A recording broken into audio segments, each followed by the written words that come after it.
Pasar pagi itu, seperti biasanya, dipenuhi oleh hiruk-pikuk suara pedagang dan pembeli. Sayangnya, suasana itu tak pernah benar-benar damai. Di balik tumpukan cabai dan keranjang penuh sayuran, ada satu sosok yang selalu membuat detak jantung para pedagang berdetak lebih cepat dari biasanya, Karjo, preman pasar yang terkenal karena kelicikan dan kebengisannya. Setiap hari, pukul 6:05, Karjo akan muncul dengan kaos oblong lusuh, tato di leher, dan sebatang rokok menyala yang menempel di bibirnya. Kehadirannya tak pernah membawa kabar baik, hanya ancaman, tendangan, dan pukulan bagi mereka yang tak membayar uang keamanan. Pagi itu pun tak berbeda. Karjo mengamuk karena salah satu pedagang tempe menolak memberinya uang. "Lu kira gua siapa? Hah?" bentaknya sambil menjungkir balikan gerobak tempe milik Pak Salim, seorang pria tua yang hidupnya bergantung pada jualannya. Para pedagang lain hanya bisa menunduk, pura-pura sibuk, pura-pura tuli. Mereka tahu jika ikut campur, maka gerobak mereka yang akan jadi sasaran selanjutnya. Anak-anak kecil yang menjajakan kantong plastik dan air mineral pun langsung menghilang begitu Karjo datang. Wajah mereka pucat, seolah sudah hafal betul aroma neraka yang dibawa pria itu. Tak ada yang berani melawan. Pernah ada satu pemuda baru, tukang bubur, mencoba membela pedagang. Hasilnya, hidungnya patah, gerobaknya hancur, dan dia tak pernah muncul lagi di pasar itu. Sejak saat itu, Karjo makin menjadi-jadi. Namun hari ini, ada satu sosok yang membuat Karjo sedikit mengernyit. Seorang pria kurus berambut pendek, dengan wajah tenang, berdiri di pojok pasar menjajakan panci, wajan, dan teko air. Tak seperti pedagang lain yang gugup saat Karjo lewat, pria itu hanya diam, matanya tajam seperti mengamati sesuatu dari balik asap pagi. Bahkan saat Karjo meludah ke arah lapaknya, ia tak bergeming. Gerakannya tetap kalem, seperti tidak pernah merasa terancam. Lu baru ya?" Karjo menyeringai, mendekati lapak si penjual panci. "Gua Karjo, orang sini bayar ke gua kalau mau dagang aman." "Lu ngerti," ujarnya sambil menepuk-nepuk dada sendiri. Namun, si penjual panci hanya menatapnya sebentar lalu kembali merapikan wajan-wajannya yang berkilau. Tak ada sepatah kata pun keluar dari mulutnya. Tak ada rasa takut, apalagi panik. Reaksi itu membuat Karjo sejenak kehilangan kata-kata. "Lu budek atau bego?" "Hah?" bentak Karjo makin keras. Tapi tetap, si penjual panci hanya tersenyum tipis, seolah sedang menyaksikan badut di tengah jalan. Beberapa pedagang mencuri pandang, sebagian menahan napas. Mereka tahu, kalau Karjo sudah dihina secara tak langsung seperti itu, pasti akan ada kekerasan. Tapi anehnya, Karjo tak langsung menyerang. Ada sesuatu dari tatapan pria itu yang membuat langkah Karjo seperti ditahan oleh bayangan ketakutan kecil yang tak bisa ia jelaskan. Dan untuk pertama kalinya, Karjo pergi dari satu lapak tanpa memukul siapapun. Ia hanya menggerutu kecil dan meludah ke tanah sebelum berlalu.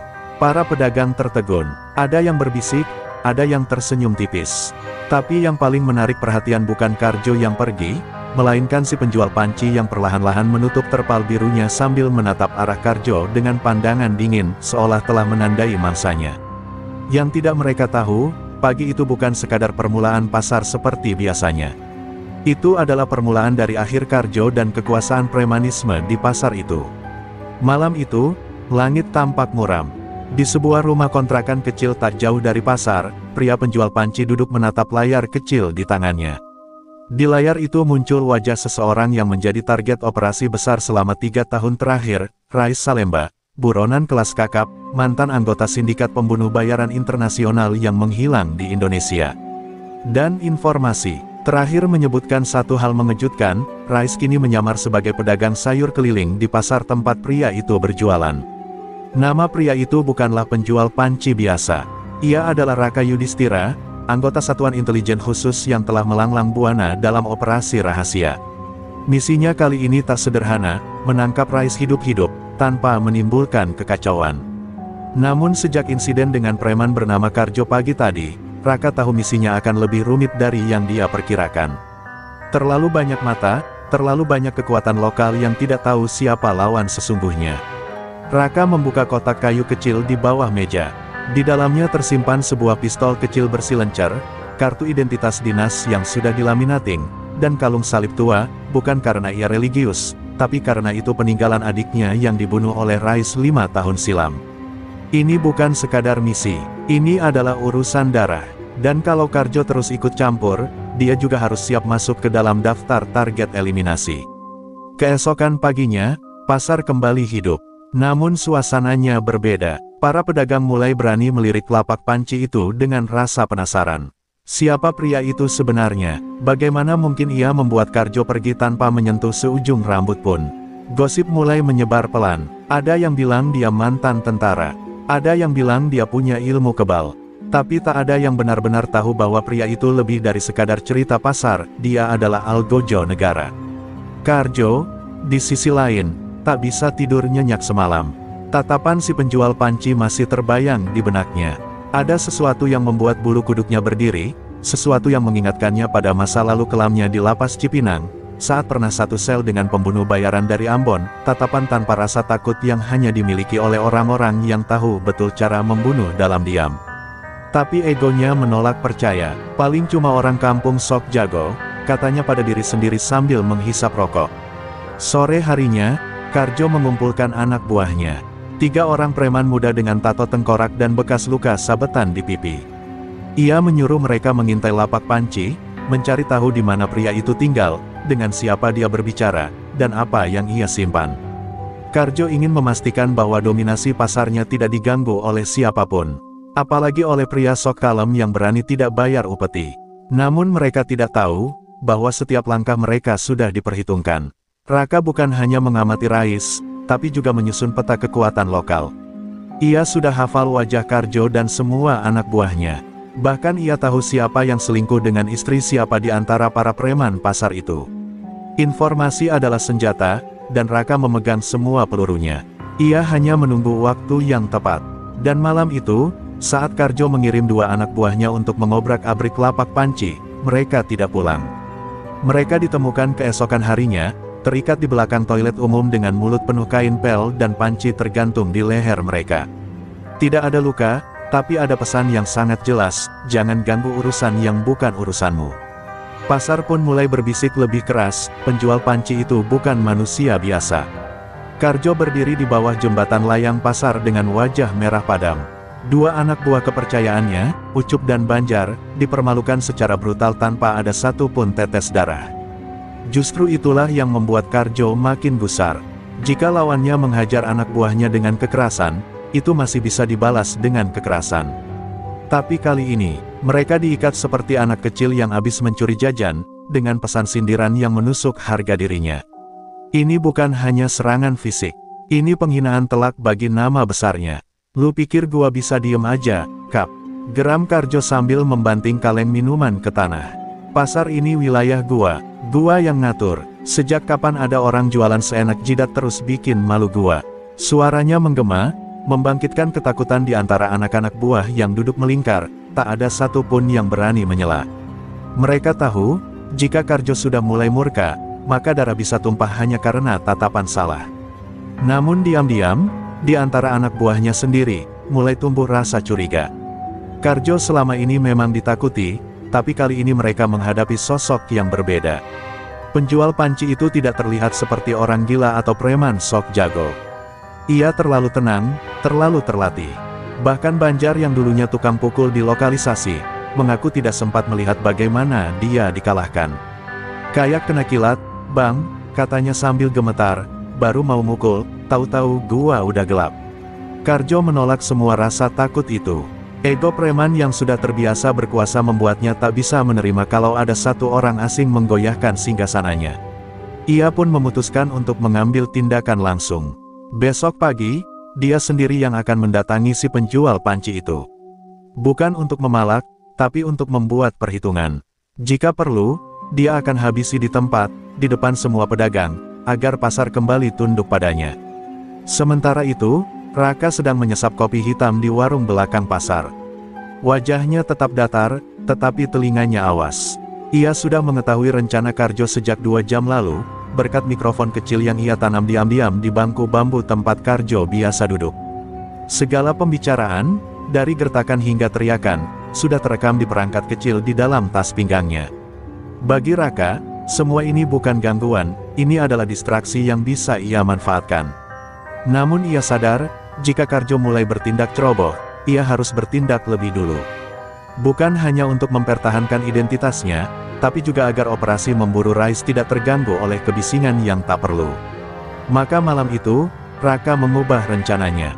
Dia memutuskan untuk memberi Karjo satu peringatan terakhir, yang lebih keras, lebih dalam, dan cukup membuat siapapun berpikir dua kali untuk menantang seorang penyamar dari Satuan Rahasia Negara. Pagi harinya, saat Karjo dengan percaya diri melangkah menuju lapak panci, pasar tiba-tiba hening. Tak ada teriakan penjual, tak ada tawa bocah pengantar plastik. Semua menahan napas, tahu akan ada yang terjadi. Tapi yang mereka saksikan membuat bulu kuduk mereka berdiri, lapak panci kosong. Tak ada satupun barang. Hanya ada sebuah panci besar yang tergantung di tengah lapak dengan secarik kertas di dalamnya bertuliskan, "Kau terlalu berisik, Karjo." Ini peringatan terakhir. Karjo menggertakkan giginya, matanya menyapu pasar yang terasa jauh lebih dingin pagi itu. Ia merasa diawasi, tak lagi dari atas, tapi dari dalam, dari bayangan di antara kios-kios, dari balik keramaian yang kini diam. Untuk pertama kalinya dalam hidupnya sebagai preman, Karjo merasakan sesuatu yang selama ini ia banggakan bisa hilang dari dirinya, rasa aman. Langit pagi terlihat mendung saat Karjo berjalan memasuki pasar dengan langkah cepat, diiringi 4 anak buahnya yang wajahnya lebih tegang daripada biasanya. Biasanya, kehadiran Karjo membuat suasana pasar jadi gaduh, terdengar teriakan, lelucon kasar, atau suara pukulan ke meja-meja pedagang. Tapi pagi ini, yang terdengar hanya derap langkah sepatu dan denting sendok pengaduk teh manis. Semua orang diam, para pedagang pura-pura sibuk, tapi dari ekor mata mereka terus memantau arah Karjo berjalan ke lapak panci yang kemarin kosong. Dan di sanalah dia, penjual panci misterius itu, Raka, sudah kembali dengan dagangannya tertata rapi, seolah tak pernah ada kejadian aneh kemarin. Senyumnya datar, tangannya sibuk menyusun teko aluminium. Ia bahkan menyapa pembeli dengan tenang. Seorang ibu-ibu yang membeli tutup panci sempat gemetar melihat Karjo datang, tapi Raka hanya tersenyum dan berkata pelan, "Tenang, Bu. Ibu aman." Karjo berhenti di depan lapak itu, dadanya naik turun. "Lu pikir gua takut sama tulisan kemarin itu?" "Hah?" Suaranya dalam, serak, menahan emosi. Raka menatapnya tanpa ekspresi, seolah pertanyaan itu bukan untuk dijawab. "Gua kasih lu satu kali kesempatan. Lu cabut dari pasar ini sekarang juga, atau gua habisin lu, Nerti." Karjo melangkah makin dekat, jarak mereka hanya 2 langkah. Tangan kanan Karjo sudah mengepal, siap melayang. Tapi Raka tak gentar, justru ia menurunkan satu panci, menyeka debunya, dan menjawab pelan, yang biasanya habis duluan bukan ancaman, tapi kesabaran. Karjo sempat kebingungan mencerna maksud kalimat itu.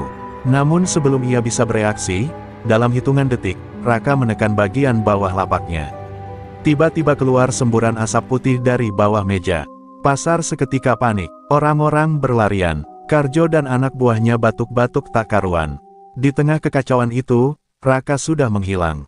Tapi saat asap mulai reda, Karjo menemukan sesuatu yang membuat napasnya tertahan. Salah satu anak buahnya, Anton, tergantung di tiang bambu belakang lapak, terikat dengan tali plastik, dan di lehernya tergantung panci dengan tulisan spidol, "Kau terlalu lambat." Wajah Anton pingsan, tapi napasnya masih ada. Jelas ini bukan pembunuhan, ini peringatan keras. Karjo meronta dalam amarah. Ia berteriak, menendang dagangan orang, menghancurkan meja buah, dan melemparkan timbangan ke arah kios. Namun tidak ada yang berani melawan. Semua hanya menunduk, pura-pura tidak lihat. Bagi mereka, pertempuran antara Karjo dan penjual panci sudah berubah, bukan lagi soal wilayah, tapi soal nyawa. Dan nyawa Karjo kini yang berada dalam ancaman. Sementara itu, dari atap pasar tua yang sudah berlumut, Raka mengamati semuanya melalui celah. Wajahnya tetap dingin. Ia tak menikmati kekacauan itu, tapi ia tahu, untuk bisa fokus pada target utamanya, Rais, ia harus bersihkan dulu gangguan seperti Karjo. Dia belum belajar, gumam Raka pelan sambil menekan tombol kecil di alat komunikasi di telinganya. Tapi tenang, pelajaran berikutnya akan lebih berat. Dan pasar pun kembali sunyi. Tapi bukan sunyi karena damai, melainkan sunyi karena ketakutan akan badai yang akan segera meledak. Preman tertinggi pasar kini sedang menunggu waktu dibungkam. Dan penjual panci itu, yang dianggap remeh sejak awal, ternyata bukan hanya musuh, ia adalah Algojo yang tak akan ragu merobohkan segala bentuk kekuasaan semu. Pasar pagi kembali bergeliat, meski aura mencekam belum sepenuhnya sirna. Banyak pedagang masih was-was. Semua tahu pertarungan antara Karjo dan si penjual panci belum selesai. Tapi di balik suasana penuh ketegangan itu, Raka melangkah ringan seperti angin. Ia kembali berjualan, seolah tak pernah terjadi apa-apa. Tatapannya tajam mengamati sekitar, bukan lagi pada Karjo, tapi pada sosok tua yang berjualan sayur di ujung timur pasar, Pak Slamet, pria pendiam yang nyaris tak pernah berbicara dengan siapapun. Tapi di tangan Raka, keheningan bisa jadi pertanda mematikan. Raka tak sembarangan mencurigai. Ia sudah mencocokkan pola jalan, postur tubuh, hingga goresan luka lama di pergelangan tangan kiri Pak Slamet. Semua cocok dengan laporan intelijen terakhir soal Rais Salemba, buronan berdarah dingin yang menghilang sejak 5 tahun lalu. Rais terkenal dengan kemampuannya menyamar sebagai siapa saja, dan kini tampaknya dia sedang menjalani hidup sebagai penjual bayam dan kangkung. Tapi membongkar identitas itu tak bisa dilakukan dengan gegabah. Satu kesalahan, Rais bisa lenyap lagi ke dalam bayang-bayang. Di sisi lain, Karjo mulai gelisah. Luka harga dirinya tak bisa sembuh hanya dengan marah-marah. Ia merasa kekuasaannya dirampas oleh orang yang tidak dikenalnya. Maka, diam-diam, ia menyuruh salah satu anak buahnya yang tersisa, Dede, untuk menyelidiki siapa sebenarnya penjual panci itu. Dede yang memiliki teman di kantor kelurahan mulai menggali informasi. Tapi hasilnya nihil, tak ada nama Raka Yudhistira dalam daftar pedagang baru. Bahkan kontrakan tempat dia tinggal tidak tercatat secara resmi. Rasa penasaran Karjo berubah menjadi obsesi. Gua harus tahu siapa dia, sebelum dia habisin gua duluan, gumamnya saat menatap cermin. Wajahnya tampak lelah, penuh keringat dingin. Ia mulai dihantui mimpi buruk, mimpi tentang dirinya tergantung di tiang pasar, dengan panci menggantung di lehernya. Ia sadar, ini bukan lawan biasa. Ini bukan preman dari kampung sebelah. Ini seperti hantu yang tahu semua geraknya. Karjo mulai takut, bukan pada kematian, tapi pada rasa tidak berdaya yang belum pernah ia rasakan sebelumnya. Sementara itu, Raka memutuskan untuk mendekati Pak Slamet secara perlahan. Ia mulai pura-pura membeli sayur, menanyakan harga, memancing percakapan ringan. Tapi Slamet terlalu hati-hati. Ia bicara seperlunya, matanya tak pernah benar-benar menatap. Namun justru itu yang mengonfirmasi kecurigaan Raka, hanya orang dengan latar belakang kelam yang tahu bagaimana menghindari tatapan. Ia tahu, buronan itu sudah mulai curiga. Malamnya, Raka kembali ke kontrakannya dan membuka laptop kecil dengan sistem terenkripsi. Ia mengirim laporan ke pusat. Target kemungkinan besar telah ditemukan. Nama samaran, Slamet. Lokasi, Pasar Timur. Akan dibutuhkan waktu untuk mengonfirmasi lewat biometrik. Gangguan dari unsur lokal preman, hampir selesai ditangani. Tapi kemungkinan konflik terbuka meningkat.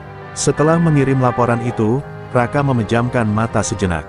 Tapi di benaknya sudah tergambar jelas skenario paling buruk, jika Rais sadar siapa dirinya sebelum waktunya, maka akan ada pertumpahan darah lebih awal dari yang direncanakan. Dan saat fajar mulai menyingsing keesokan harinya, dari kejauhan, Pak Slamet berdiri mematung di depan lapaknya. Tangannya gemetar menggenggam sebatang rokok. Ia tahu, ia merasakan, seseorang dari masa lalunya telah datang untuk menjemput. Tapi yang membuatnya semakin gelisah, bukan polisi biasa yang datang, melainkan seseorang yang tahu terlalu banyak, terlalu dalam, dan terlalu pribadi. Karjo duduk gelisah di dalam warung kopi belakang pasar. Hujan baru saja reda, meninggalkan genangan air di sela-sela lantai pasar yang retak. Rokok di tangannya sudah terbakar setengah, tapi belum sekalipun dihisap. Di hadapannya berdiri 3 anak buah terakhir yang masih setia, Dede, Keling, dan Ujang. Wajah mereka tampak cemas, karena mereka tahu, perintah Karjo kali ini bukan lagi tentang memalak atau menakuti. Ini misi berbahaya, mengobrak-abrik kontrakan si penjual panci dan membongkar siapa dia sebenarnya. Lu bertiga kesana malam ini, ujar Karjo pelan namun penuh tekanan.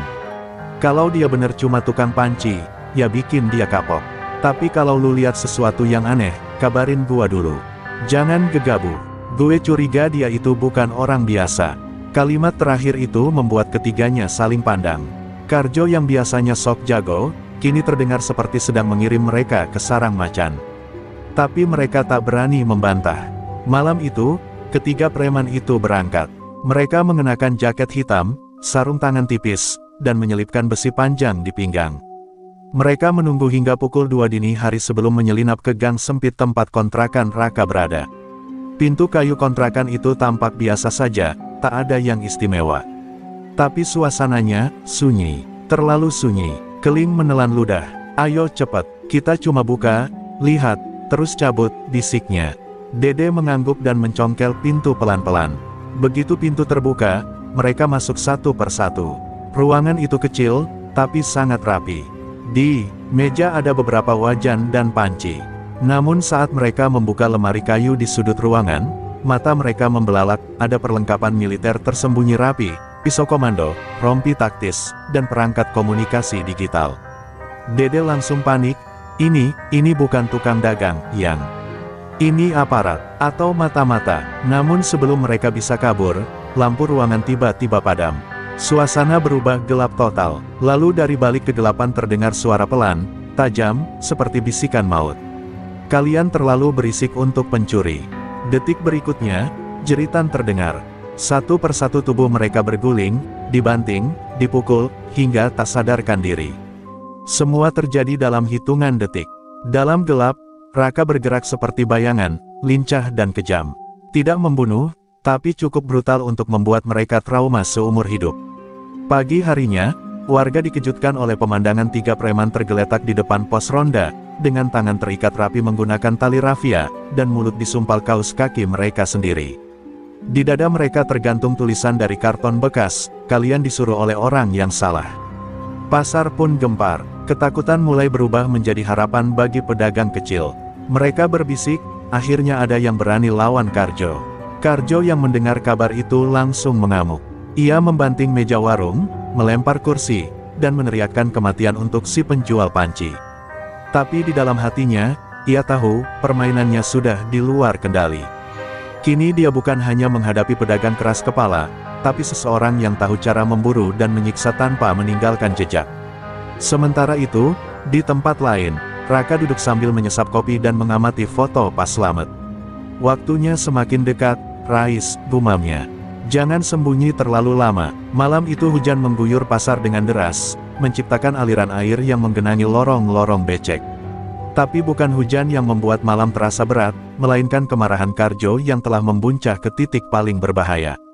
Di sebuah gudang tua bekas penyimpanan bawang, ia mengumpulkan 7 preman bayaran dari luar daerah. Wajah mereka garang, tubuh besar, dan sebagian dari mereka punya catatan kriminal yang cukup panjang. Karjo berdiri di hadapan mereka, matanya merah, suaranya dalam dan membara.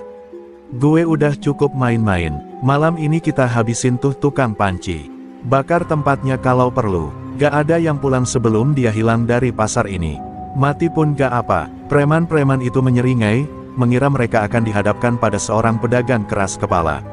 Mereka tidak tahu apa yang sebenarnya menanti mereka.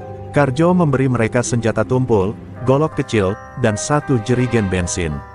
Ia sudah kehilangan logika. Ego dan rasa takutnya bercampur menjadi bom waktu yang siap meledak. Ia bukan lagi berusaha mempertahankan wilayah, tapi berusaha menyelamatkan harga dirinya yang selama ini berdiri di atas rasa takut orang lain. Sekali goyah, ia tahu, semua akan runtuh. Sementara itu, Raka sudah merasakan gelombang serangan. Lewat mikrofon kecil yang ia tanam di kios buah, ia mendengar rencana itu dengan jelas. Ia tahu malam ini akan berbeda. Bukan serangan kecil, bukan intimidasi, tapi serangan frontal, yang bisa mengganggu misinya memburu Rais. Maka ia menyiapkan segalanya. Di dalam kontrakannya, ia menyiapkan alat kejut listrik, gas tidur buatan sendiri, dan 2 senjata tak mematikan. Malam ini, bukan hanya Karjo yang akan diuji, tapi kesabaran Raka juga.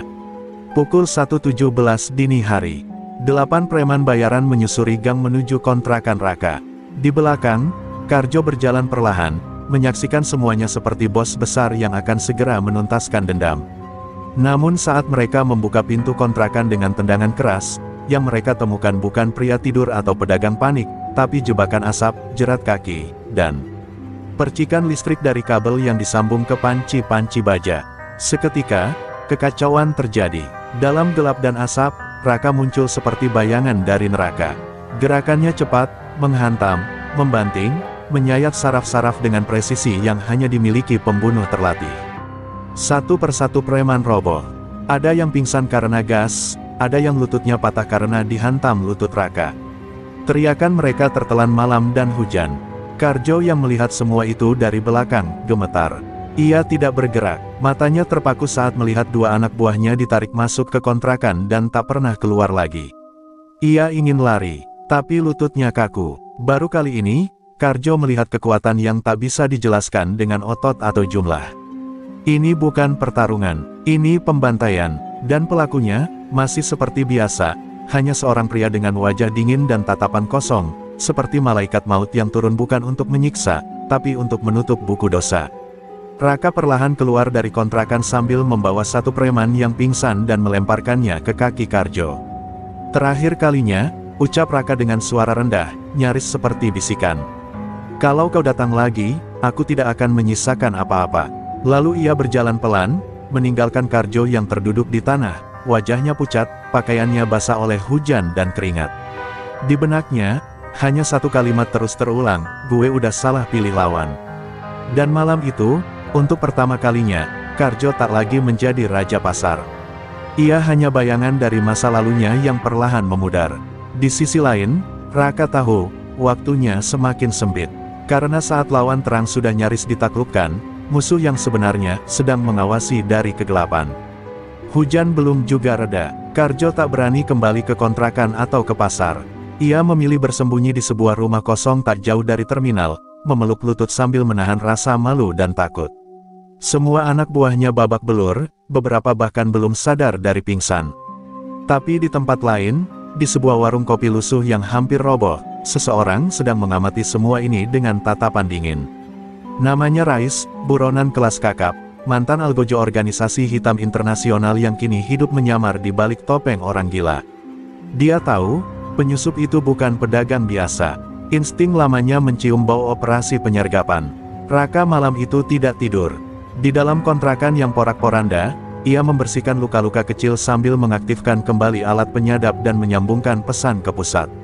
Tapi sebelum komunikasi berhasil, listrik tiba-tiba padam. Bukan karena hujan, bukan juga gangguan biasa. Raka tahu, ini pemutusan sistematis.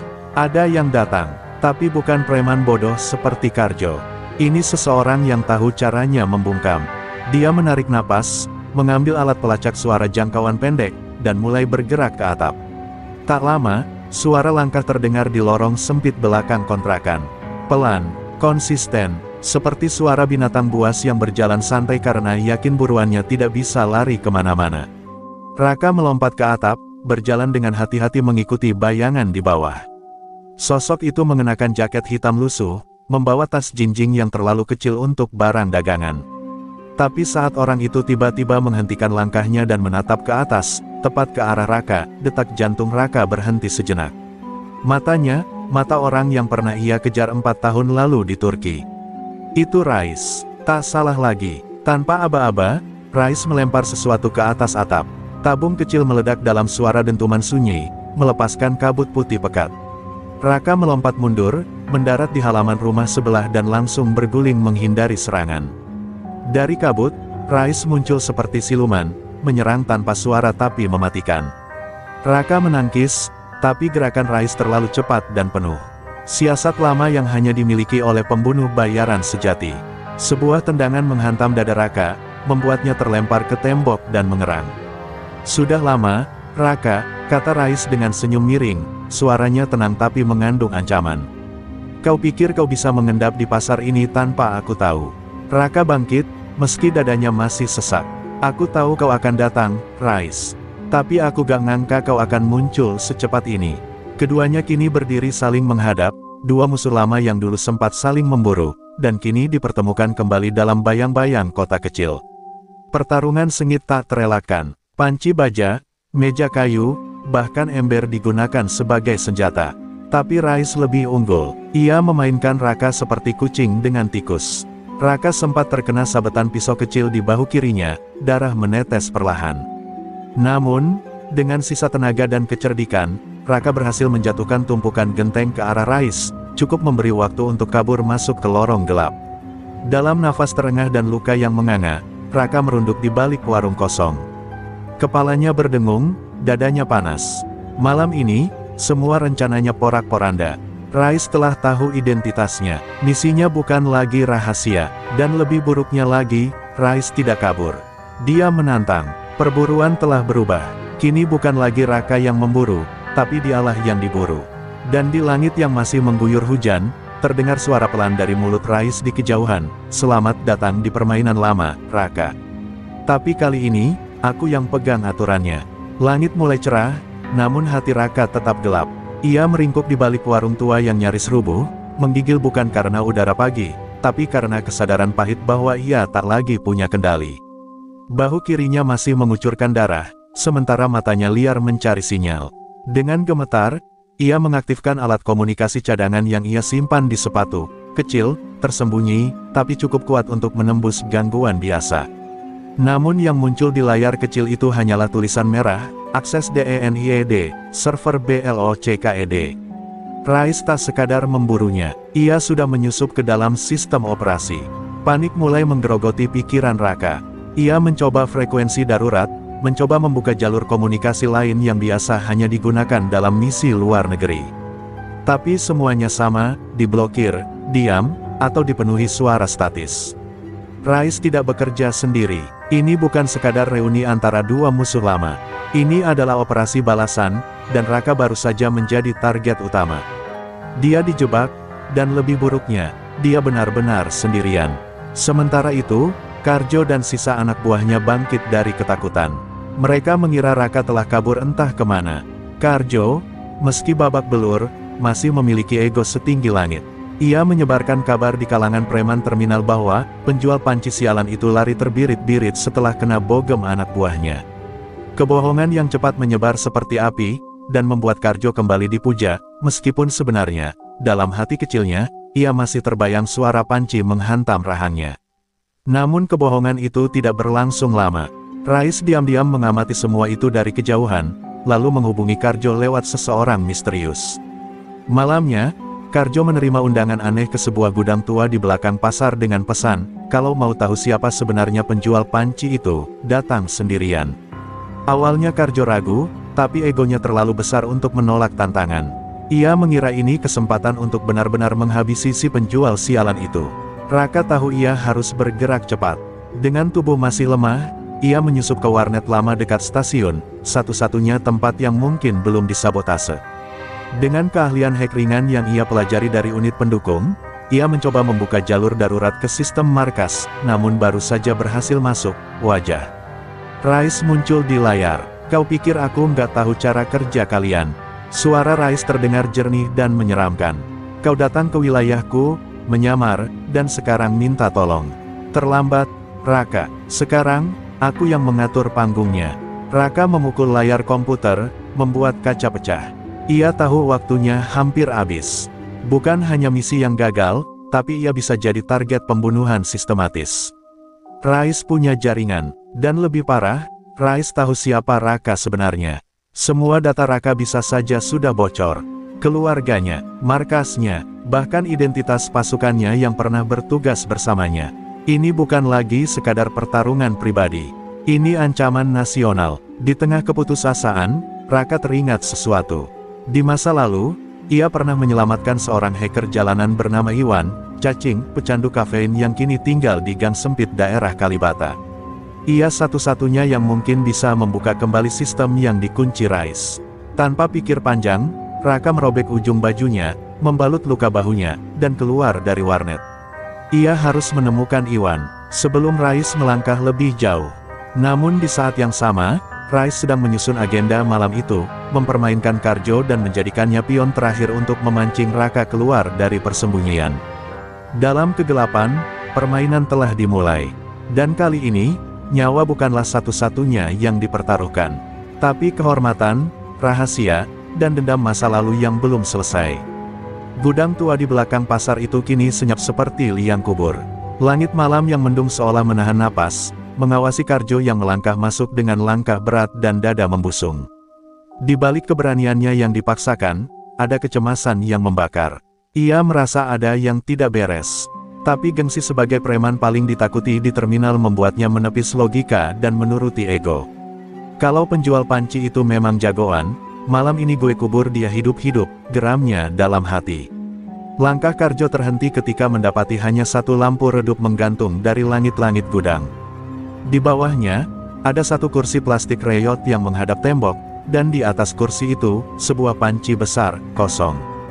Di dalam panci, secarik kertas tertempel, "Duduklah, pion terakhir." Karjo mendengus. "Main-main lu ya, keluar lu kalau berani," teriaknya lantang. Tapi tak ada suara, hanya pantulan teriakan sendiri yang kembali seperti ejekan. Dari balik bayangan, Rais mengamati segalanya. Ia tidak perlu turun tangan. Ia ingin melihat seberapa jauh Karjo bisa digunakan sebelum dibuang.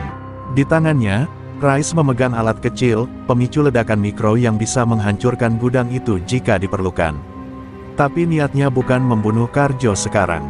Tidak, ia ingin Karjo menyampaikan pesan, bahwa Raka harus keluar, sendiri, tanpa senjata, tanpa penyamaran, jika ingin menyelamatkan nyawa siapapun yang tersisa dari jaringannya. Di sisi lain kota, Raka dengan tubuh lemah akhirnya tiba di markas Iwan Cacing.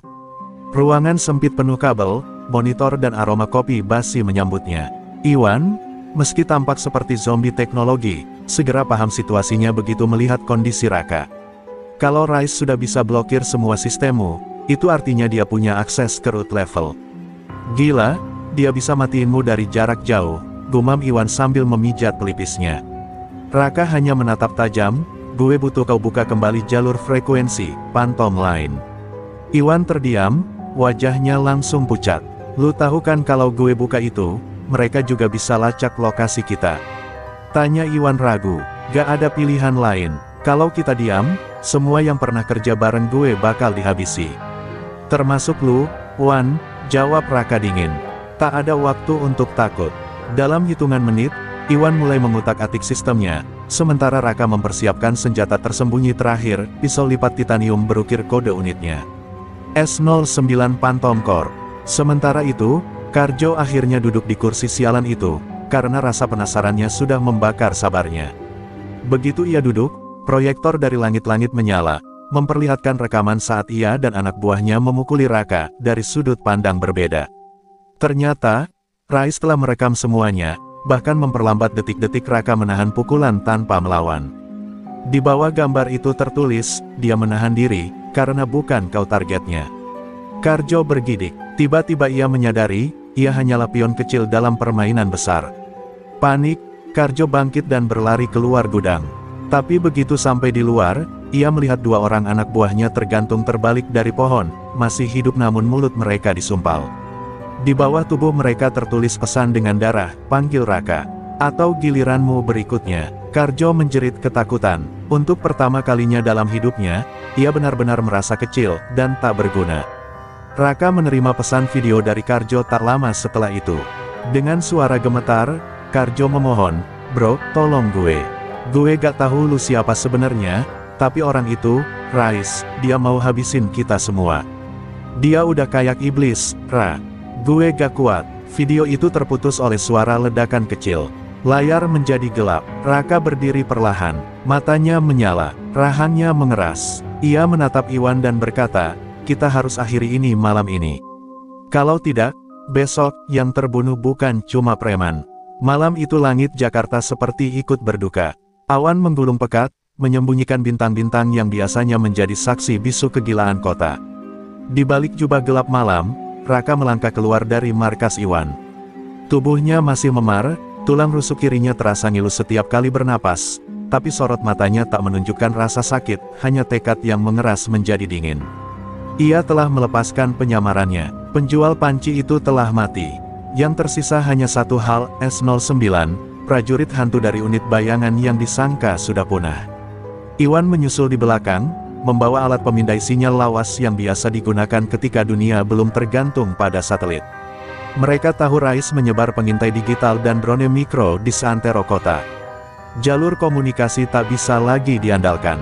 Semua serba manual. Raka memilih rute kanal bawah tanah, bekas saluran evakuasi dari era Perang Dingin yang nyaris terlupakan. "Kita ke titik nol, gudang tua di belakang pasar. Itu pusat kendali mereka," ucap Raka pelan. Suaranya nyaris seperti bisikan neraka bagi siapapun yang pernah mengkhianatinya. Di sebuah ruangan lain, Rais sedang berdiri di depan peta kota digital dengan titik-titik merah berpendar. Target telah bergerak, protokol bayangan aktif. Hubungi seluruh pemburu perintahnya. Wajahnya tenang, tapi matanya seperti bara yang siap menyulut kehancuran. Ia tahu Raka tidak akan lari. Justru itu yang membuatnya berbahaya. Raka adalah bayangan yang tidak bisa ditangkap, hanya bisa dilenyapkan dengan siasat. Rais tidak sedang memburu Raka, ia sedang menggiringnya ke dalam labirin yang telah ia rancang sejak lama. Raka dan Iwan tiba di mulut kanal gudang tua. Di sana, mereka menemukan tanda samar di dinding, 3 coretan membentuk segitiga. Iwan mengangguk, itu sinyal dari anak-anak, Pantom, yang tersisa. Artinya jebakan ada di dalam, tapi mereka masih hidup. Raka menarik napas panjang, hatinya mencelos. Bukan karena takut, tapi karena tahu, malam ini akan ada darah yang tumpah. Bukan hanya darah musuh, tapi juga sahabat yang selama ini disangka telah mati, atau menghilang demi aman. Ketika mereka masuk, sensor gerak langsung aktif. Ledakan kecil mengguncang lorong. Iwan terpisah dari Raka, jatuh ke dalam lubang perangkap. Raka, terus maju. Jangan balik, gue bisa urus diri sendiri. Teriak Iwan dari bawah.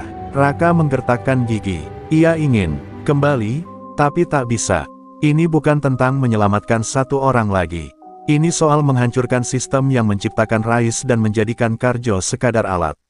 Raka memasuki ruangan utama. Di sana, 7 orang berdiri berjajar. Mata mereka kosong. Gerakan mereka seragam. Eksperimen 07A sampai 07G, bisik Raka lirih. Rais telah menghidupkan kembali proyek prajurit tanpa jiwa. Mereka dulu rekan setimnya, kini, mereka musuh paling mematikan. Satu persatu maju, menyerang tanpa suara, seperti boneka pembunuh. Tapi Raka bukan hanya petarung. Ia adalah seniman dalam kehancuran. Gerakannya cepat, tapi tenang, membungkam mereka satu persatu, dengan air mata yang tertahan di balik mata dinginnya. Setelah pertempuran itu usai, lantai penuh tubuh tak bernyawa. Raka berdiri di tengah genangan darah, dadanya naik turun. Di belakang layar kaca anti peluru, Rais berdiri, menatapnya. Bagus, Raka, sekarang tinggal kita berdua, ucapnya melalui pengeras suara. Raka menatap tajam ke arah kaca. Ia tahu, babak akhir sudah dimulai. Di balik kaca anti peluru itu, Rais menatap Raka dengan senyum tipis yang menghina. Ia berdiri seperti seorang raja di singgasananya, memandang medan pertempuran yang ia ciptakan sendiri. Kau sudah sejauh ini, Raka. Tapi kau tetap kalah satu langkah. Apa gunanya kekuatan jika tak bisa menyelamatkan siapapun? Ucapnya, suaranya menggema melalui pengeras suara. Raka tak menjawab, ia hanya memandang dingin, lalu berjalan mendekati kaca, pelan namun pasti. Setiap langkahnya memantulkan ketegangan dan dendam yang sudah dipendam bertahun-tahun. Tiba-tiba, pintu baja di samping terbuka otomatis. Rais mengundang Raka masuk, seolah menantangnya secara langsung. Raka melangkah masuk tanpa ragu. Ruangan itu gelap, hanya ada satu cahaya putih dari atas yang jatuh tepat di tengah-tengah ruangan. Rais berdiri di sana, melepas jasnya perlahan, lalu menggulung lengan baju hitamnya.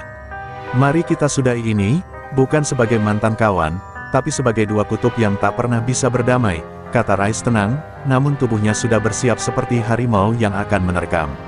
Pertarungan pecah dalam senyap, tak ada suara sorak, tak ada penonton.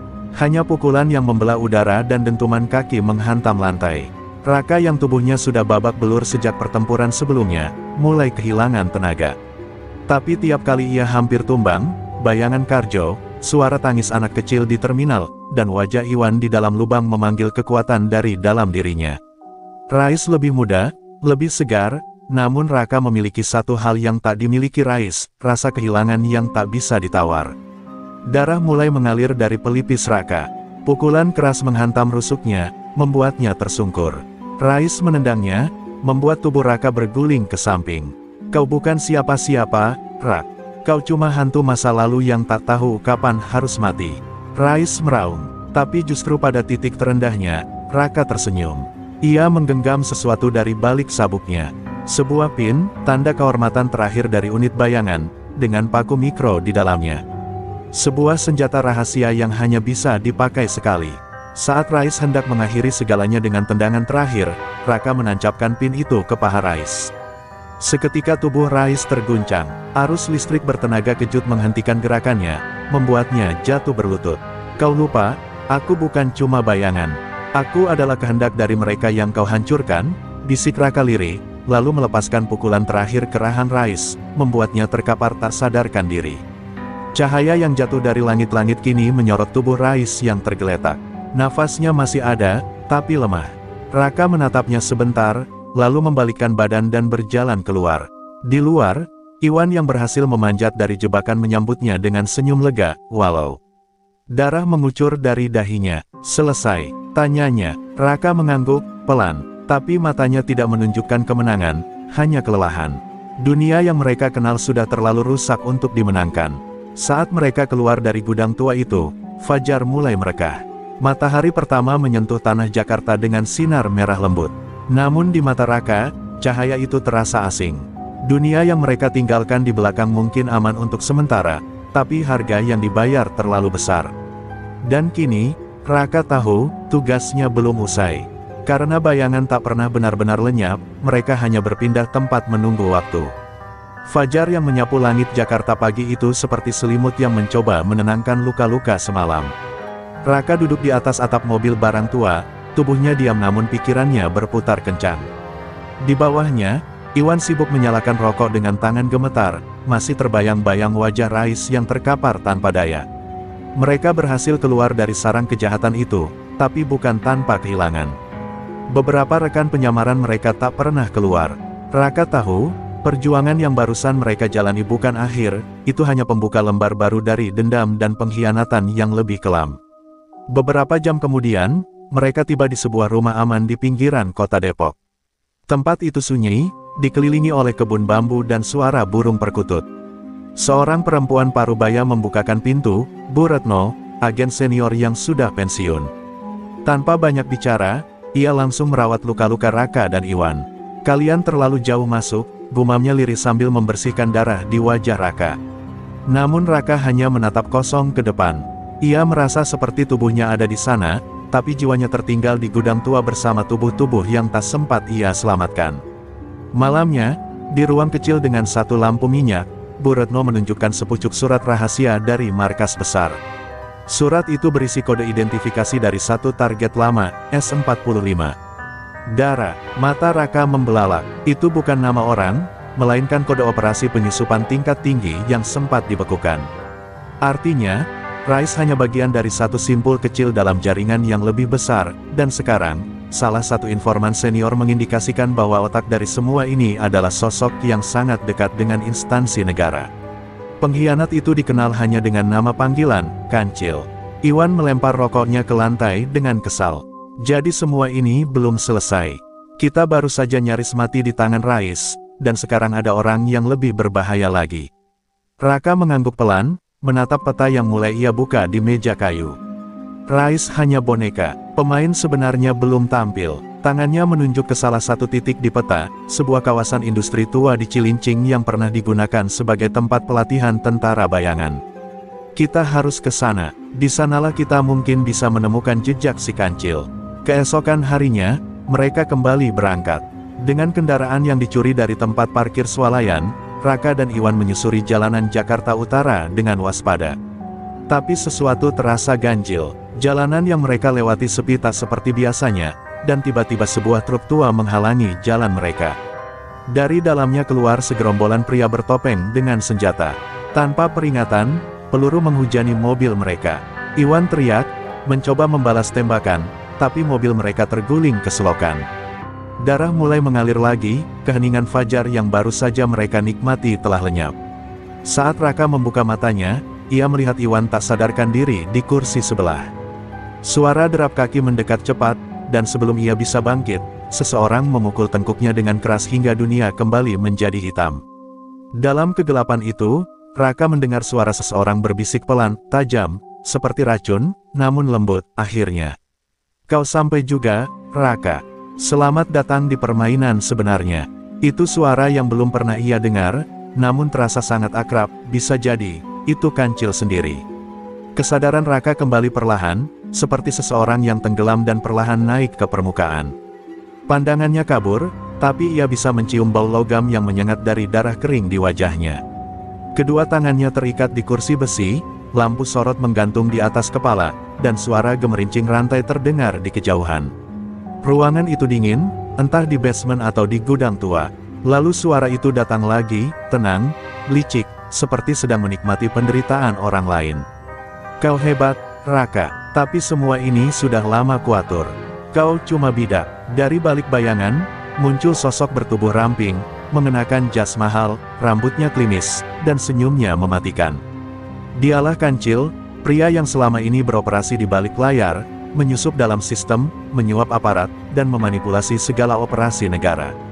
Tapi yang membuat Raka terpaku bukan hanya penampilan Kancil, melainkan wajahnya. Wajah itu adalah wajah seseorang yang dulu bekerja bersama mereka di Badan Yuda, agen senior yang dikira tewas dalam operasi rahasia 3 tahun lalu. Kau harusnya mati, bisik Raka lirih. Yuda, atau kini dikenal sebagai Kancil, tertawa pelan. Justru aku hidup, karena aku memilih jalan yang lebih menguntungkan. Sistem yang kau bela itu busuk, Rak. Mereka membiarkanku mati, hanya demi menjaga nama baik lembaga. Tapi aku kembali, dan kali ini aku yang pegang semua pion. Ia berjalan mendekat, menatap mata Raka dengan tajam. Dan kau, kawan lamaku, akan jadi contoh. Supaya yang lain tahu, tidak ada yang bisa melawan Kancil. Tiba-tiba, suara tembakan menggema di luar ruangan. Kancil langsung memerintahkan anak buahnya bersiaga, sementara ia sendiri mundur ke belakang. Raka hanya bisa berharap dalam hati bahwa itu bukan halusinasi. Pintu digedor keras, dan satu ledakan kecil membuat engselnya lepas. Asap tebal membumbung, lalu sosok wanita bertubuh mungil menerobos masuk sambil melemparkan granat flashbang. Dalam silau cahaya dan kekacauan, wanita itu bergerak cepat, menembak 2 orang penjaga dengan presisi. Raka menoleh dan terbelalak. "Rani!" teriaknya. Rani, agen muda yang dulu ia latih dan dikira hilang dalam penyamaran panjang, kini muncul seperti bayangan dari masa lalu. Dengan wajah tegas dan rambut dikuncir rapi, Rani memotong tali pengikat Raka. "Kau pikir aku mati begitu saja? Aku menyusup ke jaringan Kancil selama ini. Dan sekarang waktunya mengakhiri semuanya." Dengan cepat, ia menyerahkan pistol ke Raka, dan bersama-sama mereka menerobos keluar. Namun Kancil tidak tinggal diam. Ia melarikan diri ke lorong bawah tanah yang hanya ia tahu. Dalam kegelapan dan suara alarm berbunyi, Raka dan Rani mengejar, menyusuri lorong-lorong sempit dan berliku. Raka tahu, jika Kancil lolos kali ini, semuanya akan sia-sia. Dendam masa lalu, pengkhianatan rekan, dan darah yang telah tumpah akan tak berarti. Dan di antara langkah tergesa, jantungnya berdetak cepat, bukan karena takut, tapi karena satu hal, waktu mereka hampir habis. Di ujung lorong, Kancil berdiri dengan pistol mengarah pada mereka. Nafasnya terengah, tapi matanya masih penuh keyakinan. "Kau takkan bisa menghentikanku, Raka. Sistem ini terlalu korup untuk diselamatkan." Raka menatapnya dalam, dan tanpa berkata-kata, ia menurunkan pistolnya sedikit. Tapi di detik berikutnya, dor, satu peluru menembus dada Kancil. Ternyata Rani yang menarik pelatuknya. "Cukup, kau sudah terlalu lama merusak segalanya." Tubuh Kancil terhempas ke lantai beton, darah merembes dari dadanya dan membentuk genangan kecil di bawah tubuhnya. Matanya masih terbuka, seolah tak percaya bahwa rencana besarnya telah runtuh oleh orang-orang yang dulu dianggapnya remeh. Raka berdiri diam, menatap jasad rekan lamanya yang telah berubah menjadi monster. Di sampingnya, Rani menyarungkan pistol dengan wajah penuh luka batin. Hening menyelimuti lorong bawah tanah itu, hanya suara alarm yang masih meraung di kejauhan, seperti ratapan terakhir dari kekaisaran gelap Kancil. "Sudah berakhir," bisik Rani pelan. Tapi Raka tahu, semuanya belum benar-benar selesai. Saat mereka keluar dari markas tersembunyi itu, cahaya pagi menyambut mereka dengan sinar pucat. Helikopter Badan kini melayang di atas, dan pasukan khusus berseragam hitam menyapu masuk, mengamankan tempat yang telah menjadi sarang korupsi dan pengkhianatan selama bertahun-tahun. Kepala Badan mendekat, dengan wajah penuh penyesalan dan hormat. "Terima kasih, Raka. Tanpa kau dan Rani, kami tak akan pernah tahu siapa pengkhianat sebenarnya." Namun, di balik keberhasilan itu, Raka tak bisa merayakan kemenangan. Banyak nama-nama yang dulu berjuang bersamanya kini hanya tinggal kenangan, teman-teman yang gugur, terbunuh dalam operasi yang dijebak, atau disingkirkan diam-diam. Ia tahu bahwa kebenaran punya harga mahal, dan hari ini, ia membayar lunas semuanya. Rani berdiri di sisinya, dan untuk pertama kalinya sejak lama, mereka saling menatap sebagai dua penyintas yang masih hidup dan memikul beban yang tak terlihat. Beberapa minggu kemudian, upacara penghormatan dilakukan secara tertutup. Nama Kancil dihapus dari catatan sebagai agen negara, digantikan dengan narasi tentang pengkhianatan dan kehancuran. Raka berdiri di samping makam teman-teman lamanya, meletakkan bunga putih dengan hati berat. Ia mengerti, bahwa dalam dunia bayangan ini, tak semua pahlawan dikenang, dan tak semua pengkhianat dihukum dengan setimpal. Tapi setidaknya, satu keadilan telah ditegakkan. Di kantor kecil yang baru dibentuk, Rani kini memimpin satuan intelijen khusus yang bersih dari pengaruh lama. Ia bekerja di bawah radar, memastikan kejadian seperti ini tak terulang lagi. Raka, yang ditawari posisi kehormatan, memilih menolak. Ia tahu, masanya sudah lewat. Ia telah menjalani cukup banyak malam tanpa tidur, cukup banyak darah dan dusta. Ia ingin hidup tenang, mungkin membuka bengkel kecil di pinggiran kota, atau menghabiskan hari dengan menulis. Sebelum berpisah, Rani sempat bertanya, kalau semua ini terjadi lagi, dan aku butuh kau. Raka tersenyum, samar dan lelah. Kirim sinyal, satu saja, dan aku akan datang. Mereka berjabat tangan, erat dan penuh makna. Di balik luka, di balik semua kehilangan, masih ada satu hal yang tersisa, harapan. Dan saat matahari terbit di langit Jakarta, Raka berjalan menyusuri trotoar, menyatu kembali dengan kehidupan biasa. Tak ada yang tahu bahwa pria berwajah biasa itu pernah menjatuhkan raja korupsi dan menyelamatkan negeri dari kehancuran dalam diam. Karena begitulah para legenda hidup, mereka tak butuh sorotan, cukup dikenang oleh mereka yang tahu kebenarannya.